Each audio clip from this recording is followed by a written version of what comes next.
Hello guys, हामी चाहिँ 3:15 चाहिँ देवचुली हिल जाने भनेर चाहिँ घरबाट निस्क्यौँ है।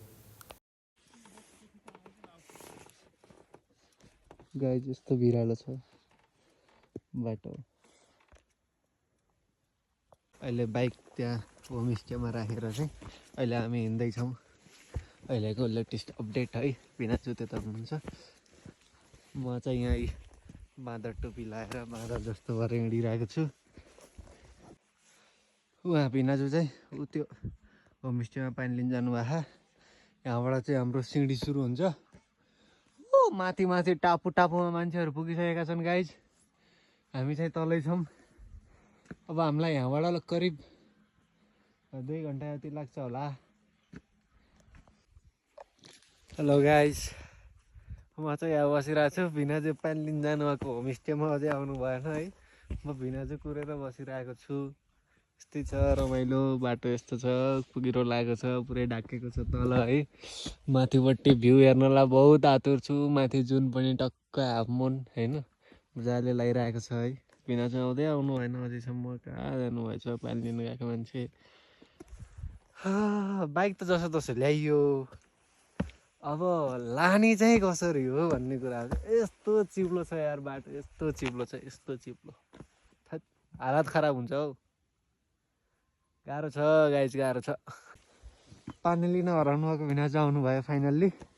हामी चाहिँ उकालो चढिरहेको छौँ। अब अलिअलि गाह्रै छ। लगभग अब 1-1.5 घन्टा हिँड्यो भने चाहिँ हामी माथि पुगिन्छ कि भन्ने अनुमान छ। कत्तिको हिँड्न सकिन्छ थाहा छैन है।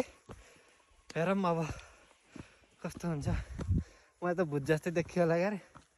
माथि गएपछि यो ज्याकेट चेन्ज गर्छु मैले।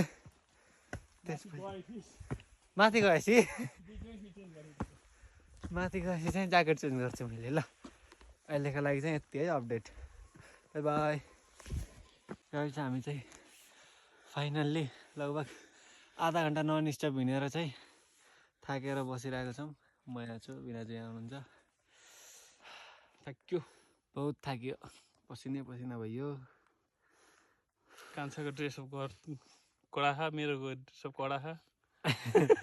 म यत्रो ज्याकेट लाएर बस्यो, भिनाजु हाफ टी सर्टमा हिँड्नु भयो। गाइस अहिलेको चाहिँ लेटेस्ट भ्यू यस्तो छ हेर्नुहोस्। उताबाट घाम उदाउँदैछ, यहाँ अलिकति चाहिँ नि टक्क रातो भइसकेको छ है। अहिले चाहिँ हाम्रो ट्याक्क 6:10 बाँकी छ। अलिअलि बादलले चाहिँ नि सर्र ढाकेको छ तलतिर चाहिँ, देख्न सक्नुहुन्छ। रमाइलो छ है, राम्रो भ्यू देखिन्छ जस्तो छ। अझै हामी जानुपर्ने अझै लामो छ बाटो। भिनाजु त्यहाँ हुन्छ, थाकेर बस्नु आहा। हामी चाहिँ ओ यहाँ भ्यू टावरनिर पुगेर चाहिँ त्यहाँदेखि हामी सिधै माथि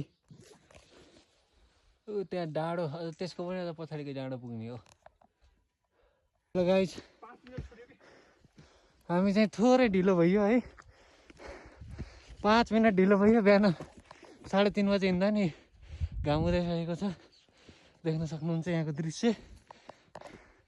बाँकी अपडेट चाहिँ अझै हामी माथि पुग्नु पर्ने हो। लगभग हामीलाई 10-15 मिनट लाग्छ माथि पुग्न।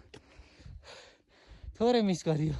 फाइनल्ली गाइज हामी चाहिँ अलिअलि पुग्यो। अझै हामी उहाँ माथि टापुमा जाने हो है। मान्छेहरू देख्नुहुन्छ माथि कति छन्। यो चाहिँ अहिलेको लेटेस्ट भ्यू है। माथि गएर भ्यू राम्रो आउनु। This is the morning view guys.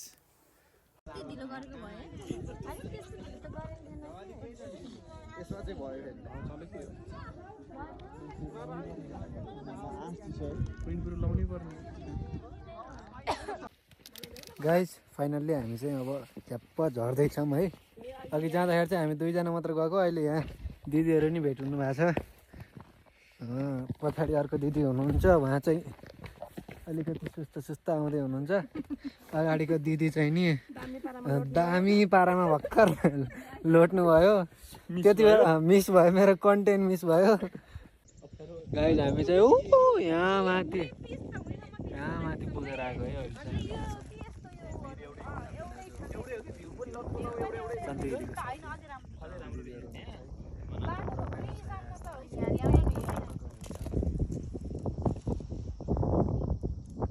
हामी चाहिँ ऊ त्यो माथिको डाँडामा पुगेर आयौँ है गाइजहरू। उहाँको डाँडामा टावर देखेछ, त्यहाँ पुग्यो आयो। यता दिदीहरू हुनुहुन्छ, यता भिनाजु अनि म छु यता। रमाइलो भयो आज चाहिँ।